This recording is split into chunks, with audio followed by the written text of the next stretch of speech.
Narito na guys ang ating baked sushi. Ngayon, titikman na natin. So yummy guys, sobra.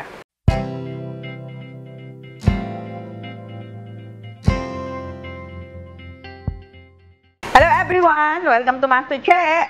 Today guys, ang gagawin natin ay matagal nang maraming nagre-request. But before we start, please don't forget to like and subscribe. Gagawa tayo ngayon guys ng baked sushi na sobrang simple lang at kayang-kaya yung gawin. So, meron tayo ditong rice. Meron na tayo ditong rice. Ngayon, ang gagawin lang natin ay maglalagay lang tayo ng sugar, Japanese vinegar.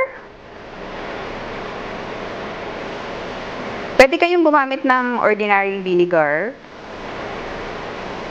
And maglalagay din tayo ng sesame oil.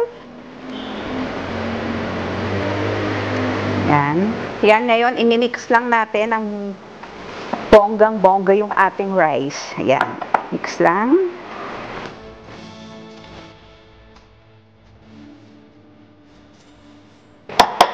Yan, ngayon, pwede na natin ilagay dito sa ating baking dish. Yan, i-spread lang natin siyang ganyan. Yan, ganyan lang. Yan, ngayon, isi-set aside muna natin para gagawin natin ang ating mga itatopping sa ating rice. So, meron tayo ditong crab stick na hinimay-himay ko na ng maliliit. Maglalagay lang tayo ng Japanese mayo.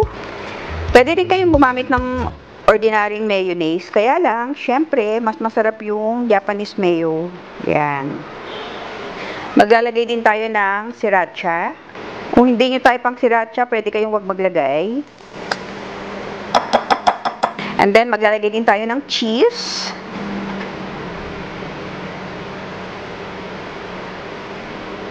Siyempre, mas marami, mas masarap.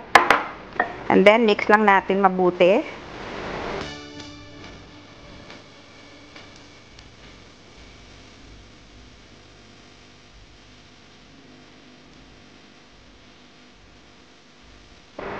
Ayan, pwede na natin siya ilagay sa ating rice. Ayan, ipupost lang natin dito.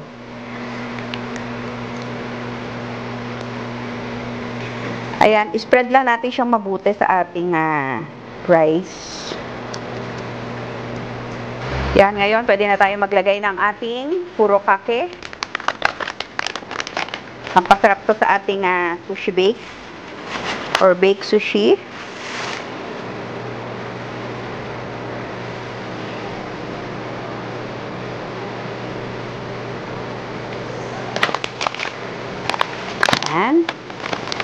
And more cheese.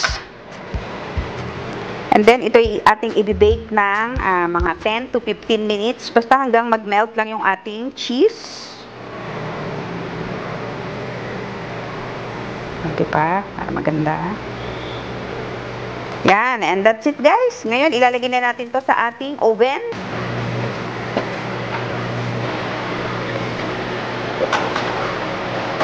Yan, babalikan natin ang ating baked sushi after 10 to 15 minutes.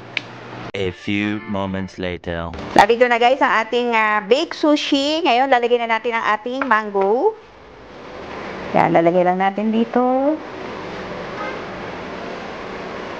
Ayoko siyang isama sa ating pagbe-bake kasi para mas masarap pa kainin yung mango natin. Baka ma-dry pagka nilagay natin sa oven. Yan.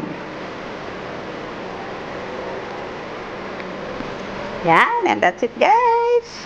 Narito na guys ang ating baked sushi. Ngayon, titikman na natin. Meron na tayo ditong nori sheets. Yan, ginupit-gupit ko na siya. Ngayon, titikman na natin.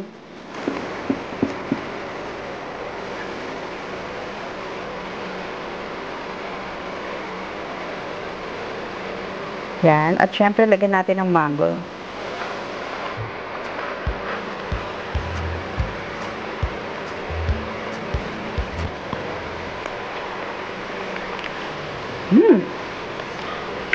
So yummy guys, sobra. Sarap. Masarap talaga pagka yung homemade. Kasi hindi siya puro rice. Diba? Ang sarap. Kaya talagang favorite ko tong gawin. Pang merienda. One more. Try this at home, guys. Di kayo magsisisi. Sobrang sarap. And please, don't forget to like and subscribe and click the notification bell para every time may bagong video ay manonotify kayo. And gusto ko lang mag-greet ng happy birthday to my Tita Babes, Tita Baby Ong. Happy birthday.